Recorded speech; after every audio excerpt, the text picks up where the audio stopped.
ಸ್ತನಕ್ಕೂ tax ಹಾಕೋದು. ಟಿಪ್ಪು ಒಬ್ಬನೇ ಹೆಬ್ಬಂಡಿಯ ರೀತಿಯಲ್ಲಿ ಅವ್ರಿಗೆ ಅಡ್ಡ ಇದ್ದದ್ದು. ಅರೆನಗ್ನ ತೆರೆದ ಎದೆಯಲ್ಲಿ ಹೆಣ್ಮಕ್ಳು ಓಡಾಡಬೇಕಾಗಿತ್ತು. ಅವರು ಇಚ್ಛೆ ಪಟ್ಟರೆ ತಮ್ಮ ಅತ್ತಿಗೆಯನ್ನು ಹೆಂಡತಿ ಅಂತ ಸ್ವೀಕಾರ ಮಾಡ್ಬೋದು. ಇವನಿಗೆ ರಾಜ್ಯದ ಬೆಳಕು, ರಾಜ್ಯದ ಜ್ಯೋತಿ ಅಂತ ಅವ್ನಿಗೆ ಟೈಟ್ಲ್ ಕೊಟ್ಟು ಕಳಿಸ್ತಾರೆ. ನೀನು ಯಾವತ್ತು ಉಳೋದು ನಿಲ್ಲಿಸ್ತೀಯ ಅದು ಸರ್ಕಾರಿ ಜಮೀನಾಗುತ್ತೆ. ಅವನು ಹಿಂದೂ ಆಗಿ ಹುಟ್ಟಿದ್ದರೆ ಯಾವ್ಯಾವ ಪ್ರಶಸ್ತಿಗಳಿಗೆ ಅವನ ಹೆಸರು ರೆಕಮೆಂಡ್ ಮಾಡ್ತಾಯಿದ್ರು ಗೊತ್ತಿಲ್ಲ. ಅವ್ರು ಮುಸ್ಲಿಮ ಹೇಳುವಂಗಿಲ್ಲ. ಸಾಕೊಂಡು ಕೂತಿದ್ದಾರೆ ಗೃಹ ಮಂತ್ರಿಗಳು. ಪಾವಿತ್ರ್ಯತೆಗೆ ಏನೋ ಅವರು ಪ್ರಾಮಾಣಿಕವಾಗಿ ಪೂಜೆ ಮಾಡಿದ್ರು ಅಂತ ಅರ್ಥ. ನಾನು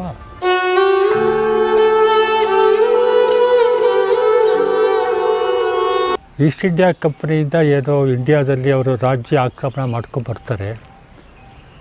ಟಿಪ್ಪು ಒಬ್ಬನೇ ಹೆಬ್ಬಂಡಿಯ ರೀತಿಯಲ್ಲಿ ಅವ್ರಿಗೆ ಅಡ್ಡ ಇದ್ದದ್ದು. ಬೇರೆ ರಾಜರನ್ನೆಲ್ಲ ಮ್ಯಾನಿಪ್ಯುಲೇಟ್ ಮಾಡ್ತಾರೆ. ಅವ್ರು ಒಪ್ಕೊಳ್ತಾರೆ. ಪರಸ್ಪರ ಕಿತ್ತಾಡೋ ರೀತಿಯಲ್ಲಿ ಒಬ್ಬರ ಮೇಲೆ ಒಬ್ಬರನ್ನ ಎತ್ಕಟ್ಟಿ ಇವರು ಒಂದು ಕಡೆ ಹೋಗೋದು, ಇನ್ನೊಬ್ಬನ್ನು ಸಾಯಿಸೋದು. ನಮ್ಮ ಇಂಡಿಯಾ ಜನ ಹಿಂದೂ ರಾಜರು ಅಥವಾ ಮುಸಲ್ಮಾನ್ ಸುಲ್ತಾನರುಗಳಾಗಲಿ ಸಮಗ್ರತೆಯ ಕಲ್ಪನೆ ಅವ್ರಿಗಿರಲಿಲ್ಲ. ನಾನು ನಾನು ನಾನು ಅಲ್ಲಿ ಪಕ್ಕದವ್ರದ್ದೇನಾದ್ರು ಕಿರುಕುಳ ಆದರೆ ಬ್ರಿಟಿಷರು ಸಹಾಯ ತಗೊಂಡು ಅವನನ್ನು ಸಾಯಿಸಿ ಇವರು ಬ್ರಿಟಿಷರು ಗುಲಾಮ್ಗಿರಿ ಒಪ್ಕೊಳ್ಳೋದು. ಈ ಸ್ಥಿತಿಯಲ್ಲಿದ್ದಾಗ ಟಿಪ್ಪು ಹೈದರ್ ಕೂಡ ಅದನ್ನೇ ಹೇಳ್ತಾನೆ. ನಮ್ಮ ರಾಜ್ಯದ ಒಳಗೆ ಯಾವ ಹಾವು ಇರಕೂಡ್ದು. ಹಾವು ಅಂದರೆ ಘಟ್ಟಸರ್ಪ, ಬ್ರಿಟಿಷರೇ ಒಂದು ಘಟ್ಟಸರ್ಪ. ಒಂಟೆಗೆ ಗುಡಿಸಲು ಒಳಗೆ ಅವಕಾಶ ಕೊಟ್ಟರೆ, ಒಂದು ಶಿಬಿರದೊಳಗೆ ತಲೆ ಹಾಕೊಂತ ಕೊಟ್ಟರೆ ಇಡೀ ಶರೀರನೇ ಹೇಗೆ ಒಂಟೆ ಬಂದು ಸೇರಿಕೊಳ್ಳುತ್ತೆ, ಆ ಥರ ಬ್ರಿಟಿಷರು ಅವರನ್ನು ಸಮುದ್ರದ ಆಚೆಯಿಂದ ಬಂದಂಥ ಪರಕೀಯರು ಭಾರತವನ್ನು ನುಂಗೋದಕ್ಕೆ ಹೊರಟಿದ್ದಾರೆ. ಅವಕಾಶ ಕೊಡೋದು ಬೇಡ. ನಮ್ಮ ರಾಜ್ಯದಿಂದ ನಾನು ಓಡಿಸ್ತೀನಿ ಆಚೆಗೆ. ನಾನು ಆಚೆ ಓಡಿಸೋರು ನಿಮ್ಮ ರಾಜ್ಯದೊಳಗೆ ಬರ್ತಾರೆ, ನೀವು ಅವರನ್ನು ಓಡಿಸಿ. ಹೀಗೆ ಭಾರತದ ಎಲ್ಲ ಸ್ವತಂತ್ರ ರಾಜರು ಬ್ರಿಟಿಷನ್ನ ಆಚೆ ಓಡಿಸಿದ್ರೆ ಅವ್ರು ಸಮುದ್ರ ದಾಟಿ ವಾಪಸ್ ಹೋಗಬೇಕಾಗುತ್ತೆ. ನಾವು ಪರಸ್ಪರ ಒಂದಾಗೋಣ. ಭಿನ್ನಾಭಿಪ್ರಾಯಗಳಿದ್ದರೆ ಯುದ್ಧ ಮಾಡ್ತೀವಿ ಪರಸ್ಪರ. ನಂದು ಬಾರ್ಡ್ರ್ ಏರಿಯಾ ನೀನು ಕಿತ್ಕೊತೀನಿ, ನಿನ್ನ ಬಾರ್ಡ್ರ್ ಏರಿಯಾ ನಾನು ಕಿತ್ಕೊತೀನಿ. ನಾವು ಬಗೆಹರಿಸ್ಕೊಳ್ಳ. ಕೋತಿ ಕಜ್ಜಾಯ ಹಂಚುತ್ತೆ ಅಂತ ಒಂದು ಕಥೆ ಇದೆಯಲ್ಲ, ಆ ಥರದಲ್ಲಿ ಅವ್ರಿಗೆ ನಾವು ಗುಲಾಮರಾಗೋದು ಬೇಡ. ಟಿಪ್ಪು ಸತ್ತ ದಿನ ಬ್ರಿಟಿಷರು ಒಂದು ಮಾತು ಹೇಳ್ತಾರೆ, ಟುಡೇ ಇಂಡಿಯಾ ಈಸ್ ಅವರ್ಸ್. ಇವತ್ತು ಇಂಡಿಯಾ ನಮ್ಮದಾಯಿತು. ಅದೇ ಟಿಪ್ಪುನ ಅವರು ಯಾವ ರೀತಿ ಪರಿಗಣಿಸಿದ್ರು ಅಂತ ಅರ್ಥ ಆಗುತ್ತೆ. ಟಿಪ್ಪು ಸತ್ತ ತಕ್ಷಣ ಇಂಡಿಯಾ ನಮ್ಮದು, ಯಾರೂ ಅಡ್ಡಿ ಮಾಡೋರಿಲ್ಲ, ಎಲ್ಲರನ್ನ ಫಸಕ್ಕೆ ಬಿಸಾಕಬಹುದು. ಟಿಪ್ಪುನ ಅವರು ಸಾಯಿಸಿದ್ದು ಕೂಡ, ಕೊಂದದ್ದು ಕೂಡ ಹೈದರಾಬಾದ್ ನಿಜಾಮ ಮತ್ತು ಮರಾಠಿಯವರ ಬೆಂಬಲ ತಗೊಂಡೆ. ಅವರೊಬ್ಬರ ಕೈಲಿ ಆಗ್ತಾ ಇರಲಿಲ್ಲ. ನಮ್ಮವ್ರನ್ನ ನಮ್ಮ ಮೇಲೆ ಎತ್ಕಟ್ಟಿದ್ರು. ಇದು ನಮ್ಮ ದೌರ್ಬಲ್ಯ. ಈ ಹಿನ್ನೆಲೆಯಲ್ಲಿ ಬ್ರಿಟಿಷರು ಏನು ಬರೆದ್ರು, ತಮ್ಮ ಶತ್ರು ಟಿಪ್ಪು ಬಗ್ಗೆ ಬೈತಾರೆ. ರಾಜಕೀಯವಾಗಿ ಅವರನ್ನು ಮುಗಿಸೋದು ಹೇಗಿತ್ತು, ಅದರ ಜೊತೆಗೆ ನೈತಿಕವಾಗಿಯೂ ಕೂಡ ಅವನನ್ನು ಸಾಯಿಸಬೇಕು, ಡಿಮಾರಲೈಸ್ಬೇಕು, ಅಪಪ್ರಚಾರ ಮಾಡಬೇಕು. ಇದು ಒಂದು ಗುರಿ. ಶಾರೀರಿಕವಾಗಿ ಸಾಯಿಸೋದು ಒಂದು, ನೈತಿಕವಾಗಿ ಸಾಯಿಸೋದು ಒಂದು. ಜನದ ಮುಂದೆ ಅವನ ಬಗ್ಗೆ ಕೆಟ್ಟ ಅಭಿಪ್ರಾಯ ರೂಪಿಸಬೇಕು. ಸತತವಾಗಿ ಬ್ರಿಟಿಷರು ಮಾಡ್ಕೊಂಬಂದಿದ್ದ ಟಿಪ್ಪು ಬಗ್ಗೆ ಅವ್ರು ಏನೆಲ್ಲ ಹೇಳ್ತಾರೆ ಎಲ್ಲವೂ ಬರೀ ಉತ್ಪ್ರೇಕ್ಷೆ ಅಥವಾ ಸುಳ್ಳು, 100ಕ್ಕೆ 100 ಸುಳ್ಳು. ಒಂದು ಉದಾಹರಣೆಗೆ ಹೇಳ್ತೀನಿ. ಶತಮಾನಗಳ ಹಿಂದೆ ಹಿಂದೂ ರಾಜರು ಕಟ್ಟಿದ ಕೆರೆ ಕಟ್ಟೆಗಳನ್ನು ತನ್ನ ಹೆಸರಾಗಿ ಅವ್ರ ಹೆಸರನ್ನು ಅಳಿಸೋದಕ್ಕೋಸ್ಕರ ಟಿಪ್ಪು ನೂರಾರು ವರ್ಷದ ಹಿಂದೆ ರಾಜರುಗಳು ಕಟ್ಟಿದ್ದಂಥ ಕೆರೆ ಕಟ್ಟೆಗಳನ್ನ ನಾಶ ಮಾಡಿ ಹೊಸದಾಗಿ ನಿರ್ಮಾಣ ಮಾಡಿ ತನ್ನ ಹೆಸರನ್ನ ಹಾಕ್ಕೊಂಡ ಅಂತ ಒಂದು ಹೇಳ್ತಾರೆ, ಸುಳ್ಳು ಹೇಳ್ತಾರೆ. ಹೈವರ್ಧನ್ ರಾವ್ ಗೆಜೆಟ್, ಮೈಸೂರು ಕರ್ನಾಟಕ ಗೆಜೆಟ್ಗೆ ಚೀಫ್ ಎಡಿಟರು, ಅವ್ರು ಬರೀತಾರೆ. ಅವರಂಥ ವ್ಯಕ್ತಿ ಹೇಳಿದ್ರೆ ನಿಜ ಅಂತ ಜನ ಅನ್ಕೋತಾರೆ. ಅದು ಎಂಥ ಕಪ್ಪು ಸುಳ್ಳು ಅಥವಾ ಬಿಳಿ ಸುಳ್ಳು ಅಂದರೆ, ಶ್ರೀರಂಗಪಟ್ಟಣದಲ್ಲಿ ಟಿಪ್ಪು ಅರಮನೆ ಏನಿತ್ತು, ಅವನು ಕುದುರೆ ಮೇಲೆ ಕೂತ್ಬಿಟ್ರೆ 10-15 ನಿಮಿಷದಲ್ಲಿ 2 ಅಣೆಕಟ್ಟೆಗಳಿಗೆ ಹೋಗ್ಬೋದಾಗಿತ್ತು. ರಣಧೀರ ಕಂಠೀರವ ಯದುವಂಶದ ದೊಡ್ಡ ರಾಜ, ರಣಧೀರ ಕಂಠೀರವ ನರಸರಾಜ ಒಡೆಯರ್. ರಣಧೀರ ಅನ್ನೋದು ಅವರ ಶೌರ್ಯ ಕಂಡು ಜನ ಕೊಟ್ಟಿದ್ದಂಥ ಒಂದು ಟೈಟ್ಲ್ ಅಷ್ಟೇ. ಬಂಗಾರದೊಡ್ಡಿ ಅಣೆಕಟ್ಟೆ ಅಂತ ಒಂದು ಕಟ್ತಾನೆ. ಕಾವೇರಿ ನದಿಗೆ ಯದುವಂಶದ ಅರಸರು ಕಟ್ಟಿದ ಮೊಟ್ಟ ಮೊದಲ ಅಣೆಕಟ್ಟೆ ಬಂಗಾರದೊಡ್ಡಿ ಅಣೆಕಟ್ಟೆ. ಸುಮಾರು 1640-45 ಸಮಯದಲ್ಲಿ ಅವ್ರು ಕಟ್ಟಿದ್ದಾರೆ. ಇನ್ನೊಂದು ದಿಕ್ಕಿಗೆ ಬಂದರೆ ಅದೇ 15-20 ನಿಮಿಷದಲ್ಲಿ ಇನ್ನೊಂದು ಅಣೆಕಟ್ಟೆ ಇದೆ, ಚಿಕ್ಕದೇವರಾಜ ಸಾಗರ ಅಣೆಕಟ್ಟೆ ಅಂತ.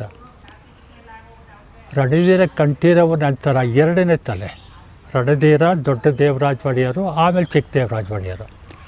1690 ಸಮಯದಲ್ಲಿ ಚಿಕ್ಕದೇವರಾಜ ಒಡೆಯರು ಇದನ್ನು ಕಟ್ತಾರೆ. 85-90 ಸಮಯದಲ್ಲಿ ಟಿಪ್ಪು ಅರಮನೆಯಿಂದ 15-20 ನಿಮಿಷದಲ್ಲಿ ಈ 2 ಅಣೆಕಟ್ಟೆಯನ್ನು ತಲುಪಬಹುದು. ಇವತ್ತು ಆ ಅಣೆಕಟ್ಟೆಗಳು ಅವ್ರ ಹೆಸರಲ್ಲೇ ಇವೆ. ಬಂಗಾರದೊಡ್ಡಿ ಅಣೆಕಟ್ಟೆ, ಚಿಕ್ಕದೇವರಾಜ ಸಾಗರ ಅಣೆಕಟ್ಟೆ. ಅವ್ರು ಯಾಕೆ ಪಡೀಲಿಲ್ಲ? ಆದರೆ ಅವ್ರು ಒಡೆದ ಅಂತ ಸುಳ್ಳು ಹೇಳಿ ದಾಖಲೆ ಮಾಡ್ತಾರೆ. ಅದನ್ನು ಕಾಪಿ ಮಾಡುವಂಥ ನಮ್ಮ ಭಾರತೀಯ ಇತರ ಇತಿಹಾಸಕಾರರು ಅದನ್ನು ಪಕ್ಕಾ ಕಾಪಿ ಮಾಡ್ತಾರೆ. ಟಿಪ್ಪು ಅಣೆಕಟ್ಟೆಗಳನ್ನ ಹೊಡೆದು ತನ್ನ ಹೆಸರು ಹಾಕ್ಕೊಂಡ. ಅರೆ, ಹೆಸರು ಹಾಕೊಳ್ಳೋ ಆಗಿದ್ರೆ ನೇಮ್ ಬೋರ್ಡ್ ಚೇಂಜ್ ಮಾಡಿದ್ರೆ ಸಾಕಾಗಿತ್ತು. ಈ ಥರದಲ್ಲಿ ತೇಜೋವಧೆ ಮಾಡುವ ಉದ್ದೇಶದಿಂದ ಎಲ್ಲ ರೀತಿಯಲ್ಲೂ ಎಲ್ಲ ಇತಿಹಾಸಕಾರರು ಅದನ್ನೇ ಬರೀತಾರೆ. ಮಲಬಾರನ್ನು ಗೆದ್ದು ಅವರು ಬರುವಾಗ ದಾರಿ ಉದ್ದಕ್ಕೂ ಇದ್ದಂಥ ಸಾವಿರಾರು ದೇವಸ್ಥಾನಗಳು ಒಡೆದಾಗ್ತಾ ಅಂತ ಹೇಳ್ತಾರೆ. ಅದರಲ್ಲಿ ಒಂದು ಪ್ರಮುಖವಾಗಿ ಹೇಳ್ತಾರೆ, ಅವ್ರು ಒಡ್ಕೊಂಬರ್ತಾ ಇರೋದನ್ನು ನೋಡಿದ್ರೆ ಗುರುವಾಯೂರು ಕೃಷ್ಣ ದೇವಸ್ಥಾನನ ಒಡೆದಾಕ್ಬಿಡ್ತಾರೆ ಅಂದ್ಬಿಟ್ಟು ಆ ಮೂಲ ವಿಗ್ರಹ ಕಿತ್ತು ಆ ಗರ್ಭಗುಡಿಗೆ ಬೀಗ ಹಾಕ್ಬಿಟ್ಟು, ದೇವಸ್ಥಾನಕ್ಕೆ ಬೀಗ ಹಾಕ್ಬಿಟ್ಟು ಆ ದೇವರನ್ನು ತಗೊಂಡೋಗಿ ಇನ್ಯಾವುದೋ ಊರಲ್ಲಿ ಪ್ರತಿಷ್ಠಾಪನೆ ಮಾಡಿ ಪೂಜೆ ಮಾಡಿದ್ರಂತೆ. 15 ವರ್ಷಗಳ ನಂತರ ಸತ್ತ ಮೇಲೆ 1799ರಲ್ಲಿ ಟಿಪ್ಪು ಸತ್ತ ಅನ್ನೋದು ಕನ್ಫರ್ಮ್ ಮಾಡಿಕೊಂಡು ಗುರುವಾಯೂರು ಕೃಷ್ಣನ ವಾಪಸ್ ತಂದು ಪ್ರತಿಷ್ಠಾಪನೆ ಮಾಡ್ತಾರಂತೆ. ಹೇಳಬೇಕು ಸುಳ್ಳು, ಓದ್ತೀವಿ ಅದೇ ನಿಜ ಅಂತೀವಿ.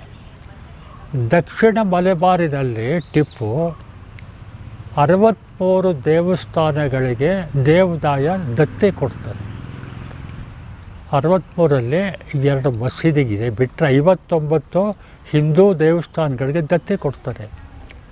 ಗುರುವಾಯೂರು ಕೃಷ್ಣ ದೇವರಿಗೂ ಕೂಡ ಆ ದೇವಸ್ಥಾನಕ್ಕೆ ಸುಮಾರು 790 ಎಕರೆಯಷ್ಟು ತೋಟ, ಸುಮಾರು 230 ಎಕರೆಯಷ್ಟು ಗದ್ದೆಯನ್ನು ದೇವದಾಯ ಕೊಡ್ತಾನೆ. ದೇವಸ್ಥಾನದೇ ಇಲ್ಲದೆ ಬೀಗ ಹಾಕ್ಕೊಂಡು ಹೊಟ್ಟೋಗಿದ್ರೆ ಯಾರು ದತ್ತಿ ಕೊಡ್ತಾರೆ ಅದಕ್ಕೆ? ಈ ಥರದಲ್ಲಿ ನಮ್ಮವ್ರು ಏನು ಮಾಡಿದ್ರು ಅಂದರೆ, ಹಿಟ್ಲರಿನ ಪ್ರಚಾರ ಮಂತ್ರಿ ಗೋಬೆಲ್ ಇದ್ದಲ್ಲ, ಗೋಬೆಲ್ದೊಂದು ಥಿಯರಿ ಇತ್ತು. ಒಂದು ಸುಳ್ಳನ್ನ 100 ಜನ 100 ಸಲ ರಿಪೀಟ್ ಮಾಡಿದ್ರೆ ನಿಜ ಆಗೋಗುತ್ತೆ. ಟಿಪ್ಪು ಬಗ್ಗೆ ಮಾಡಿದ್ದು ಅದೇ, ಬರೀ ಸುಳ್ಳು ಹೇಳ್ಕೊಂಬಂದರು ಉತ್ಪ್ರೇಕ್ಷೆ. ಅವ್ರು ಮಾಡಿದ ಒಳ್ಳೆಯ ಕಾರ್ಯಗಳನ್ನ ಮರೆತರು, ಅದು ಹೇಳಕ್ಕೆ ಹೋಗಲ್ಲ. ಮಲಬಾರಲ್ಲಿ ನಂಬೂದ್ರಿ ಬ್ರಾಹ್ಮಣರು ಬಿಟ್ಟರೆ ಬೇರೆ ಯಾರೂ ಕೂಡ ಗಂಡಾಗಲಿ ಹೆಣ್ಣಾಗಲಿ ಸೊಂಟದಿಂದ ಮಂಡಿವರೆಗೆ ಒಂದು ತುಂಡು ಬಟ್ಟೆ ಸುತ್ತಕೊಂಡಿರಬೇಕಾಗಿತ್ತು. ಅರೆನಗ್ನ ತೆರೆದ ಎದೆಯಲ್ಲಿ ಹೆಣ್ಮಕ್ಳು ಓಡಾಡಬೇಕಾಗಿತ್ತು. ಆ ಹೆಣ್ಮಕ್ಕಳಿಗೆ ಮೊಲಕ್ಕರ ಮತ್ತು ಒಂದು ಟ್ಯಾಕ್ಸು, ಸ್ತನಕ್ಕೂ ಟ್ಯಾಕ್ಸ್ ಹಾಕೋದು. ಟಿಪ್ಪು ತಪ್ಪಿಸ್ತಾರೆ ಅದನ್ನು. ಬಟ್ಟೆ ಹಾಕೋಬೇಕು ಅಂತಾನೆ, ಹೆಣ್ಮಕ್ಳಿಗೆ ಸೀರೆ ಕೊಡ್ತಾರೆ, ಎದೆ ಮುಚ್ಕೊಳ್ಳೋದಕ್ಕೆ ಬಟ್ಟೆ ಕೊಡ್ತಾನೆ, ದಾರ ಕಟ್ಬಿಟ್ಟು ಕರ್ಟನ್ ಥರ ಮುಚ್ಕೊಳ್ಳೋದು. ರವಿಕೆ ಅಳ್ತೇ ಇರಲಿಲ್ಲ ಆಗ, ಕೊಡ್ತಾರೆ ಅವರು. ಇದು ತಪ್ಪು. ದೇವರ ಕಾಲದಿಂದಲೇ ಅದು ನಡ್ಕೊಂಬಂದ್ಬಿಟ್ಟಿದೆ. ಅರೆನಗ್ನವಾಗಿ ಓಡಾಡ್ಬೇಕು ಹೆಣ್ಮಕ್ಳು. ಅದ್ಯಾಕೆ ನಂಬೂದಿರಿ ಬ್ರಾಹ್ಮಣರು ಅವ್ರ ಮನೆ ಹೆಣ್ಮಕ್ಳು ಅದೇ ಥರ ಅರೆಬೆತ್ತಲೆ ಓಡ್ಸೋಕ್ಕಾಗ್ತಾರಿಲ್ವ? ಇದನ್ನು ಪರಿಗಣಿಸೋಲ್ಲ. ಮೊಲಕ್ಕರಂ ಟ್ಯಾಕ್ಸ್ ತಪ್ಪಿಸ್ತಾನೆ, ಅದನ್ನು ಮರೆಯಲ್ಲ. ಒಂದು ಮನೆಯಲ್ಲಿ ಒಂದು 6 ಜನ ಗಂಡ್ಮಕ್ಳಿದ್ದಾರೆ ಅಂತ ಅಂದ್ಕೊಳ್ಳ ಸುಮ್ಮನೆ ಲೆಕ್ಕಕ್ಕೆ. ಮೊದಲನೆಯವನು ಯಾವಳನ್ನೋ ಮದುವೆ ಆಗ್ತಾನೆ ಅಧಿಕೃತವಾಗಿ. ಇನ್ನು ಉಳಿದವ್ರು ಯಾರ್ಯಾರಿದ್ದಾರೆ ಅವರು ಇಚ್ಛೆ ಪಟ್ಟರೆ ತಮ್ಮ ಅತ್ತಿಗೆಯನ್ನು ಹೆಂಡತಿ ಅಂತ ಸ್ವೀಕಾರ ಮಾಡ್ಬೋದು. ಅವಳ ಹತ್ರ ಯಾರೋ ಯಾವಾಗ ಹೋಗಬೇಕು ಅವ್ರವ್ರು ಅಡ್ಜಸ್ಟ್ ಮಾಡ್ಕೋಬೇಕು. ಹೆಣ್ಣನ್ನು ದೇವಿ ಅನ್ನೋದನ್ನು ಮರೆತುಬಿಟ್ಟು ಹೆಂಡತಿ ಒಂಥರ ವೇಶ್ಯ ರೂಚಿಯಲ್ಲಿ ಇವರು ಪರಿಗಣಿಸ್ಕೊಂಡ್ಬಂದರು. ಆ ಬ್ರಾಹ್ಮಣರ ಹೆಣ್ಮಕ್ಳಲ್ಲ, ಬ್ರಾಹ್ಮಣೇ ಥರ ಹೆಣ್ಮಕ್ಳೆಲ್ಲ ಇದೇ ಥರ. ಹುಟ್ಟೋ ಮಗುಗೆ ತಂದೆ ಯಾರು ಅಂತ ಗೊತ್ತಿಲ್ಲ, ಆ ತಾಯಿಗೆ ಯಾವನೋ ಕಾರಣಕರ್ತ ಗೊತ್ತಿಲ್ಲ. ಇವನು ತಪ್ಪಿಸ್ದ. ಇದು ಒಂದು ಕಡೆ ಇಡೋಣ. ಅಕ್ಕಪಕ್ಕದ ರಾಜರುಗಳು ಇವನನ್ನು ಸುಲ್ತಾನ ಒಪ್ಕೊಳ್ಳೋಕ್ಕೆ ತಯಾರಿಲ್ಲ. ಯದುವಂಶದ ರಾಜರೇ ಮಹಾರಾಜರು ಅದು ಅವ್ರದ್ದು. ಇವನಿಗೆ ಐಡೆಂಟಿಟಿ ಕೊಡೋದಿಲ್ಲ, ರೆಕಗ್ನಿಷನ್ ಕೊಡೋದಿಲ್ಲ. ಎಷ್ಟಲಿವರೆಗೆ ಅಂದರೆ ಹೈದರ್ ಬದುಕಿದ್ದಾಗ ಮಲ್ಬಾರ್ಗೆ ಇದಕ್ಕೆ ಹೋದಾಗ ಇವ್ನಿಗೆ 13 ವರ್ಷ. ಬ್ರಿಟಿಷರ ಜೊತೆಗೆ ಹೈದರಾಬಾದ್ ನಿಜಾಮನ್ನು ಸೇರ್ಕೊಂಡಿರ್ತಾನೆ. ಯಾಕೆ ಹೈದರಾಬಾದ್ ನಿಜಾಮನ್ನು ಸಂಧಾನ ಮಾಡಿ ಒಪ್ಪಿಸ್ಕೊಂಡ್ಬಿಡ್ಬಾರ್ದು ಅಂತ ಹೈದರ್ ಯೋಚನೆ ಮಾಡಿ ಯಾರನ್ನು ಕಳಿಸೋದು ಮೀಡಿಯೇಟ್ ಮಾಡೋದಕ್ಕೆ?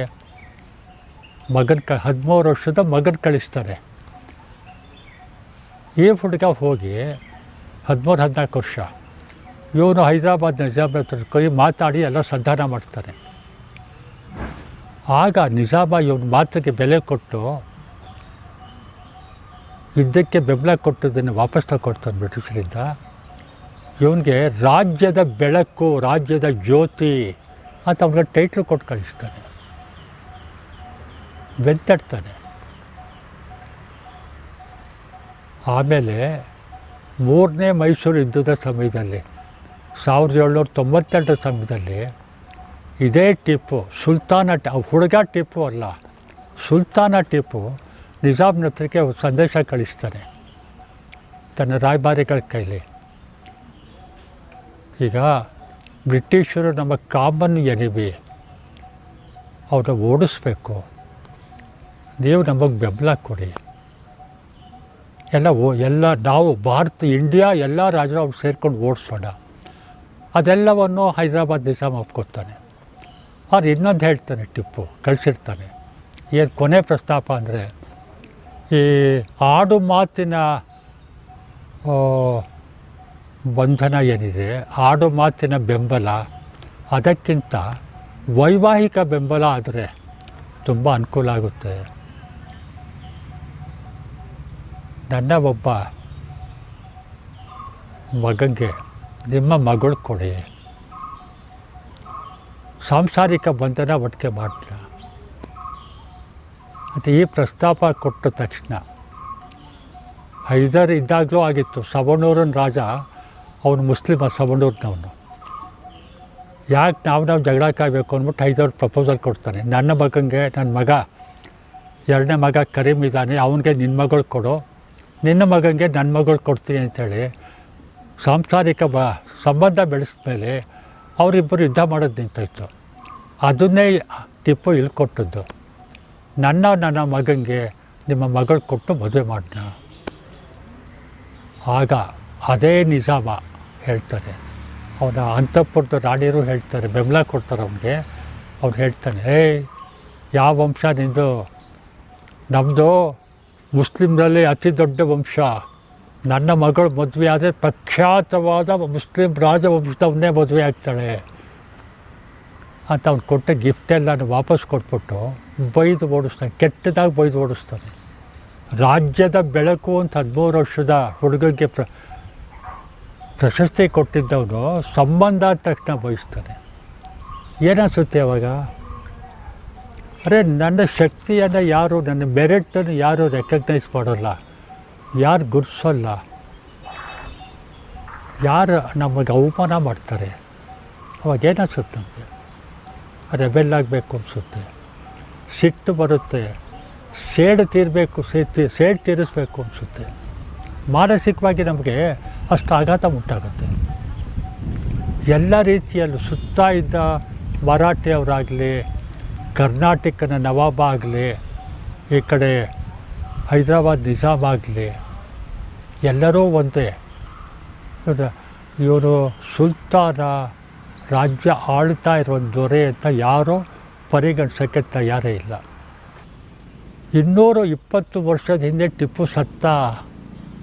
ಅವತ್ತಿನ ರಾಜಕೀಯ ಸಾಮಾಜಿಕ ಪರಿಸ್ಥಿತಿಗೆ ತಕ್ಕಂತೆ ಅವ್ನು ನಿರ್ಧಾರ ತಗೊಂಡ. ಯಾವನೇ ಮಾಡಿದ್ರು ಅಷ್ಟೇ.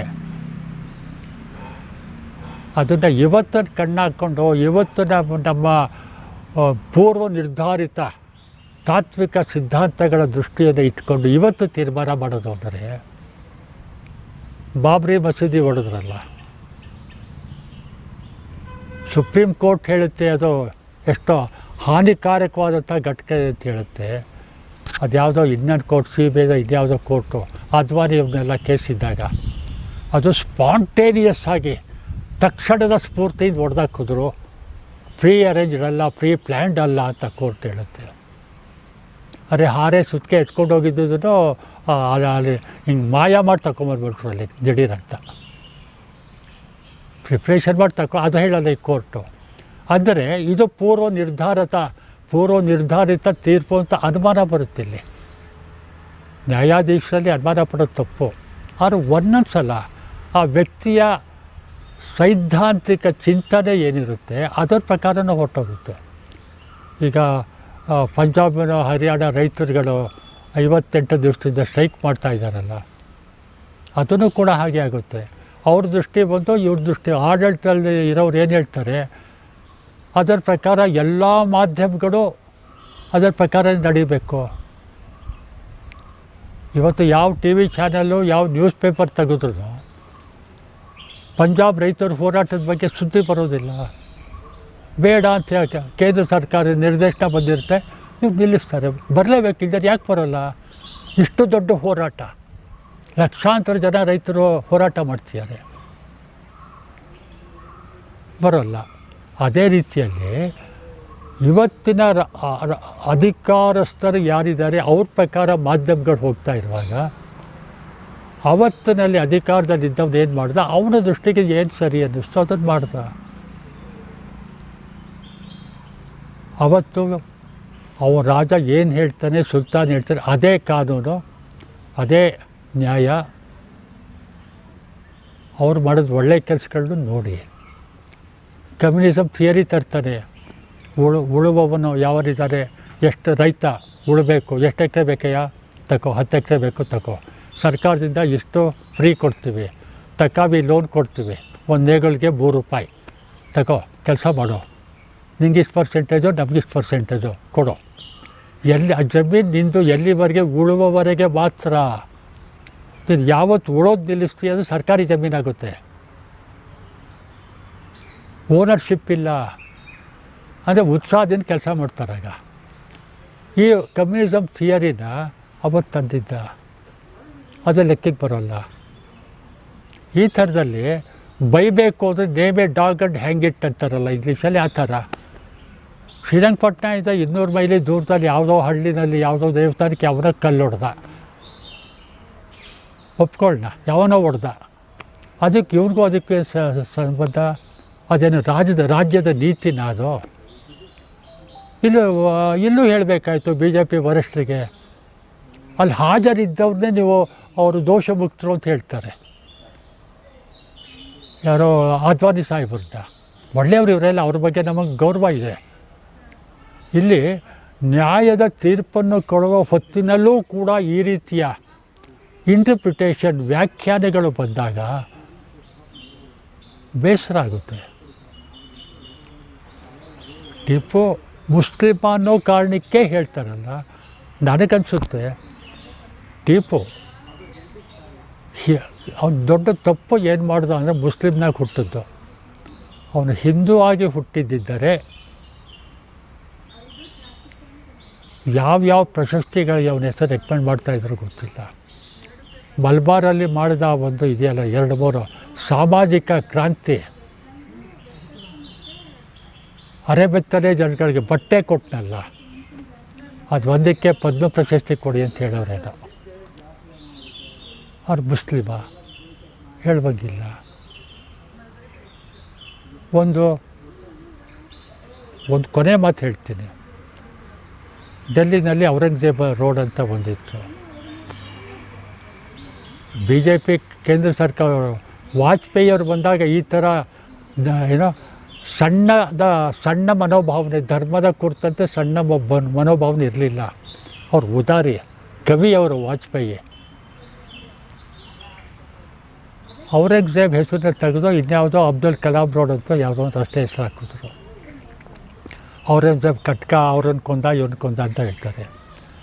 ಔರಂಗಜೇಬಲ್ಲಿ ಒಂದು ಒಳ್ಳೆ ಗುಣ ಇತ್ತು, ಅದು ಒಂದು ಇತಿಹಾಸ. ಅವನು ಸರ್ಕಾರಿ ದುಡ್ಡಲ್ಲಿ ಊಟ ಮಾಡ್ತಾ ಇರಲಿಲ್ಲ. ಕುರಾನ್ ಕಾಪಿ ಮಾಡೋರು, ಅದು ಮಾರಾಟ ಆಗಿ ಏನು ಹಣ ಬರುತ್ತೆ ಆ ಹಣದಲ್ಲಿ ಅವ್ರು ಸ್ವಂತ ಊಟ ಮಾಡ್ತಾಯಿದ್ದದ್ದು. ಸರ್ಕಾರದ ಹಣದಲ್ಲಿ ಶೋಕಿ ಮಾಡ್ತಾ ಇರಲಿಲ್ಲ. ಇಲ್ಲಿ ಮೊನ್ನೆ ಒಂದು ಘಟನೆ ಆಯಿತು, 2 ದಿವಸದಲ್ಲೋ ಸನ್ಮಾನ್ಯ ಕೇಂದ್ರ ಗೃಹ ಮಂತ್ರಿಯವರು ಬಾಗಲಕೋಟೆ ಭದ್ರಾವತಿಲೋ ಎಲ್ಲೋ ಒಂದು ಯಾವುದೋ ಆಫೀಸು, ಕೇಂದ್ರ ರ್ಯಾಪಿಡ್ ಆ್ಯಕ್ಷನ್ ಫೋರ್ಸ್ ಯಾವುದೋ ಶಿಲಾನ್ಯಾಸ ಮಾಡ್ತಾರೆ. ಅಲ್ಲೊಂದು ಗಲಾಟೆ ಆಗ್ತಾಯಿದೆ. ಕರ್ನಾಟಕದಲ್ಲಿ ಆಗೋ ಕಾರ್ಯಕ್ರಮ ಹಿಂದಿ ಇಂಗ್ಲೀಷಲ್ಲಿದೆ, ಶಿಲಾನ್ಯಾಸದಲ್ಲಿ ಬರಹ ಕನ್ನಡಲಿಲ್ಲ. ಹಿಂದಿಯ ಡಾಮಿನೇಷನ್, ಹಿಂದಿಯನ್ನು ಹೊರಿಸೋದು ಅದೆಲ್ಲ ಮುಖ್ಯ. ನಾನು ಹೇಳೋಕ್ಕೆ ಹೊರಟದ್ದು, ಶಿಲಾನ್ಯಾಸ ಮಾಡೋದಕ್ಕೆ ಬಂದಂಥ ವ್ಯಕ್ತಿ ಹೋಮಕುಂಡದ ಮುಂದೆ ಕೂತಿದ್ದಾರೆ. ಅರ್ಧ ಗಂಟೆ ಅವನು ಪೂಜೆ ಮಾಡ್ತಾನೆ ಅರ್ಚಕ, ಹೋಮ ಆಗ್ತಾನೆ. ಹೋಮ ಅಂದರೆ ಪವಿತ್ರ ಯಜ್ಞ. ಅದು ಸಾಕೊಂಡು ಕೂತಿದ್ದಾರೆ ಗೃಹ ಮಂತ್ರಿಗಳು. ಶೂ ಬಿಚ್ಬಿಟ್ಟು ಬಂದಿದ್ದಾರೆ, ರೆಡ್ ಕಾರ್ಪೆಟ್ ಹಾಕಿರ್ತಾರೆ ಅಲ್ಲೆಲ್ಲೋ. ಸಾಕೊಂಡು ಕೂತಿರೋದು ವಿಷುವಲ್ ತೋರಿಸ್ತಾರೆ ಕ್ಯಾಮ್ರಾ ಟಿ ವಿಲಿ. ಸಾಕ್ಸು ಪವಿತ್ರವಾ? ಸಾಕ್ಸಲ್ಲಿ ಕೊಳೆ ಇಲ್ವಾ? ಸಾಕ್ಸಲ್ಲಿ ಬೆವರು ಅಂಟ್ಕೊಂಡಿಲ್ವಾ? ಶೂ ಬೆವರು ಅಂಟ್ಕೊಂಡಿಲ್ವಾ? ಪಾವಿತ್ರ್ಯತೆಗೆ ಏನೋ ಪ್ರಾಮಾಣಿಕವಾಗಿ ಪೂಜೆ ಮಾಡಿದ್ರು ಅಂತ ಅರ್ಥನ ಅದು? ಸಾಕೊಂಡು ಪೂಜೆ ಮಾಡೋದು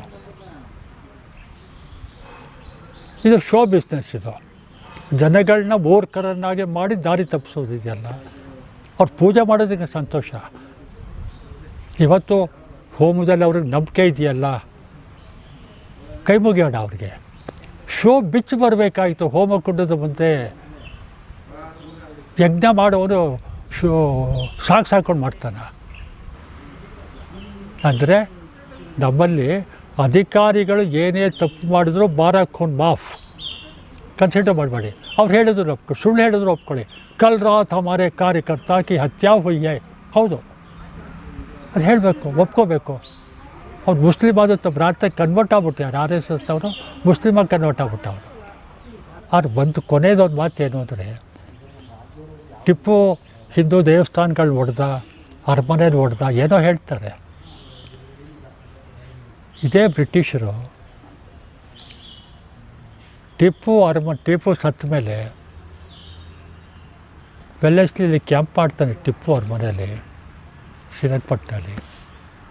ಮಿಲ್ಟ್ರಿ ಸ್ಟೋರ್ ರೂಮ್ ಮಾಡ್ಕೋತಾರೆ, ಕ್ಯಾಂಪ್ ಆಫೀಸ್ ಮಾಡ್ತಾರೆ, 5-6 ವರ್ಷ ಇರ್ತಾರೆ. ಆಮೇಲೆ ಅರಮನೆಯನ್ನು ಒಡೆದು ನೆಲಸಮ ಮಾಡ್ತಾರೆ. ಟಿಪ್ಪು ಮೇಲೆ ದ್ವೇಷ ಇತ್ತು, ಸಾಯಿಸಿದ್ರೆ ಮುಗಿತಲ್ಲ ಕತೆ. ಟಿಪ್ಪು ಅರಮನೆ ಏನು ಮಾಡಿತ್ತು, ಯಾಕೆ ಉಳಿಸ್ಲಿಲ್ಲ ಅದನ್ನು? ಒಡೆದಾಕ್ಬಿಟ್ಟು ಈಗ ಒಂದು ಬೋರ್ಡ್ ಹಾಕಿದ ಟಿಪ್ಪುಸ್ ಪ್ಯಾಲೇಸ್. ಅರಮನೆ ಉಳಿಸಿದ್ರೆ ಅವ್ರ ಹೆರಿಟೇಜ್ ವ್ಯಾಲ್ಯೂ ಇತ್ತು ಅದಕ್ಕೆ. ಅದೇ ಥರದ ಇನ್ನೂ ಭಾಳ ತಮಾಷೆ ಅಂದರೆ, ನರಸಿಂಹಸ್ವಾಮಿ ದೇವಸ್ಥಾನದ ಹಿಂಭಾಗ, ರಂಗನಾಥ ಸ್ವಾಮಿ ದೇವಸ್ಥಾನದ ಪಕ್ಕದಲ್ಲಿ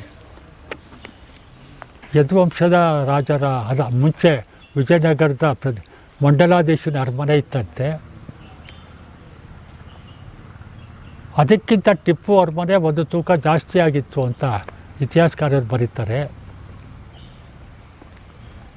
ಆ ಅರಮನೆಯನ್ನು ಒಡೆದು ಅವತ್ತಿದ್ದಂಥ ಯಾವನೋ ಮಿಲ್ಟ್ರಿ ಚೀಫು, ಆಡಳಿತಾಧಿಕಾರಿ, ಯದುವಂಶದ ಒಡೆಯರಿದ್ದ ಅರಮನೆ ಒಡೆದು ಆ ಅರಮನೆಯ ಮರ ಮುಟ್ಟುಗಳನ್ನು, ಕಲ್ಲನ್ನು ಮೈಸೂರು ಸಾಗಿಸಿ, ಮೈಸೂರಲ್ಲೇನು ಮರದ ಅರಮನೆ 1803-4 ಮುಮ್ಮಡಿ ಕೃಷ್ಣರಾಜ ಒಡೆಯರಿಗೆ ಒಂದು ಹೊಸ ಅರಮನೆ ಕಟ್ಕೊಡ್ತಾರೆ ಮರದ್ದು. ಆ ಅರಮನೆ ಕಟ್ಟೋಕ್ಕೆ ಶ್ರೀರಂಗಪಟ್ಟಣ ಅರಮನೆನ ಒಡೆದು ಆ ಮರ ಮುಟ್ಟು ಇಲ್ಲಿಗೆ ಸಾಗಿಸ್ತಾರಂತೆ. ಪರಂಪರೆಯನ್ನು ಉಳಿಸೋ ಬ್ರಿಟಿಷರು ಈ ಥರ, ಇದ್ರ ಬಗ್ಗೆ ಯಾರೂ ಮಾತಾಡೋಲ್ಲ. ಟಿಪ್ಪು ಅದನ್ನು ಒಡೆದ.